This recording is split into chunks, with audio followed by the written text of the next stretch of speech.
Hey guys, Shicky Domain, Deboo.com with a Deboo.com forecast update. This forecast update effective around 1:30 p.m. Eastern Standard Time on Monday, September 25th, 2017. And okay, we're 5 days away from closing the books on September, and wanted to start you off with some climatology. This is for the first 10 days of October. This is tropical cyclone origin points, and although we still can get development of tropical cyclones coming out of the main development region. Africa is over here on the right-hand portion of your screen. This is what's considered the main development region. Although we can get development out of the main development region in October, and that's typically tropical waves that are traversing the Atlantic from the east to the west, and once they get past the 65 line or near the 65 line is where chances increase for development in the month of October.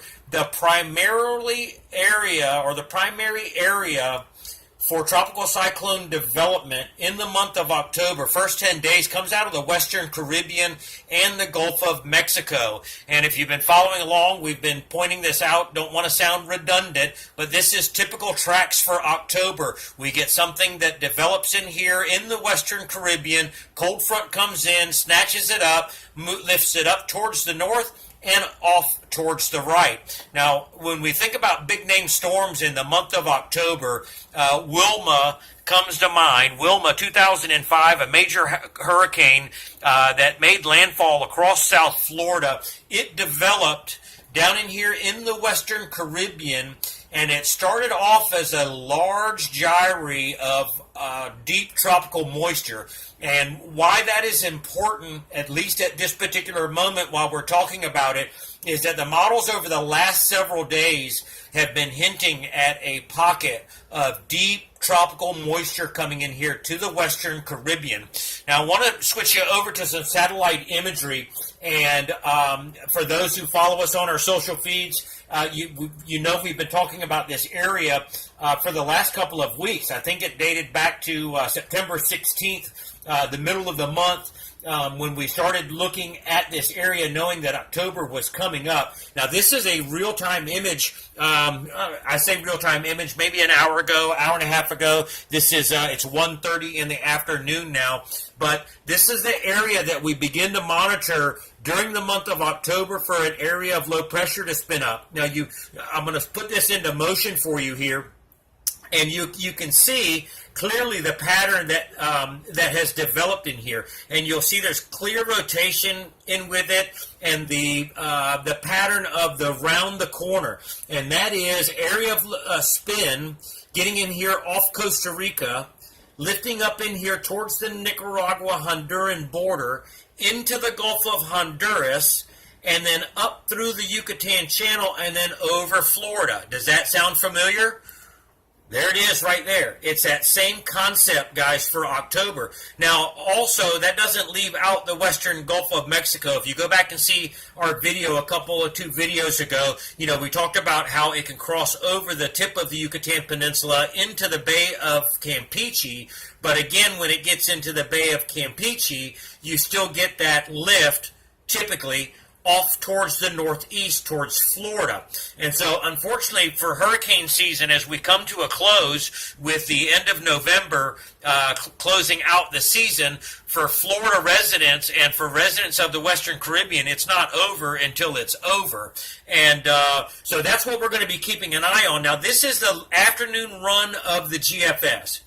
And the afternoon run of the GFS basically takes this little area of spin over the next 5 days and lifts it up through the Yucatan Channel in here, across Florida, and this is for 5 days now. GFS showing a weak area of low pressure developing east of the Florida coast. Now, this is one run of many more runs to come, guys. It's just the models are hinting at the moment. But the good part is that we can now see it in the satellite imagery, and we can kind of verify what the models are showing us based on what we see in the satellite imagery. So again, 5 days, takes that area in here that's currently in here in the Gulf of Honduras, lifts it up into the Yucatan Channel, over towards Florida, once it gets out in here off the coast of Florida, develops into a weak area of low pressure. Let's talk about weak areas of low pressure for just a moment. Weak areas of low pressure known to produce copious amounts of rain. So just because the model's not showing a hurricane doesn't mean that things can't get wet and dicey, okay? And so the other thing, this is going out in day 7. And a week ago, models had been trending on development in the Western Caribbean, like we've been talking about. But here recently, they've shifted the energy over into the East Pacific. So in about 7 days, this current run of the GFS is showing a hurricane developing over here in the East Pacific. Now, there's nothing to say, just like we've seen models switch with Jose, with Maria, with all of them, there's nothing to say that the model can't take in about 3 to 4 days and take this and move it over here. So this is something that we're going to be watching over the next several days. Be sure that you stay tuned in for our updates on that. Let's switch over to Maria. This is the latest out of the National Hurricane Center forecast track for Maria. Rule of thumb, it's always important not to focus on the exact track. Tropical storm warnings are now in effect for the Outer Banks in here, and that's because although the center of Hurricane Maria is going to stay well offshore, because of the size and the scope of the system, like we talked about in our last video, will likely put tropical storm force winds over a portion of inland areas west of the Outer Banks in here. And so, folks, get ready. There's probably going to be some people that are going to lose some power. There may be some trees to come down. The other factor is surge, and it's not typical storm surge. You kind of think of storm surge of a landfalling hurricane, but it's because of the persistent onshore fetch is shoving water inland, and with the higher tides, you could issue there could be some flooding issues in low-lying areas. And so please be aware of that. Visit the National Hurricane Center at www.hurricanes.gov for all official watches and warnings and for more info. Now, I want to switch you over to yesterday's high-resolution imagery. So this imagery is for yesterday. And so it's not real time. But here's Maria here. Here's the remnants of Jose. And we did mention back in here that there still is an outside chance that Maria could move just a little bit closer to the coast. The effects of that would be maybe some tropical storm force winds a little deeper into North Carolina. That's yet to be seen. The official forecast track is for it to go up and to the right. And but again, going back to how much models have changed on Maria, you remember Maria was forecast to go up towards Cape Cod, New England, and then off to the right. That's off several 100 miles, folks, from what the models were thinking last week. Now, we'll switch back over to this high-resolution imagery, and that is we're going to go back to talking about development coming out of the main development region. Now, you can clearly see how this has kind of got some brown haze to it, and that's the Saharan air layer. And we'll switch you over to a loop of the Saharan air layer here in just a second. And for those of you who don't know what Saharan air layer is, that's dust in the atmosphere and dry air coming off the Saharan desert in here that is known to inhibit tropical development. So when we have high SAL, not always, but when we have high SAL, it typically means no tropical development. Well, SAL has been high for the last 5-6 days, and now we're starting to see some change coming with that.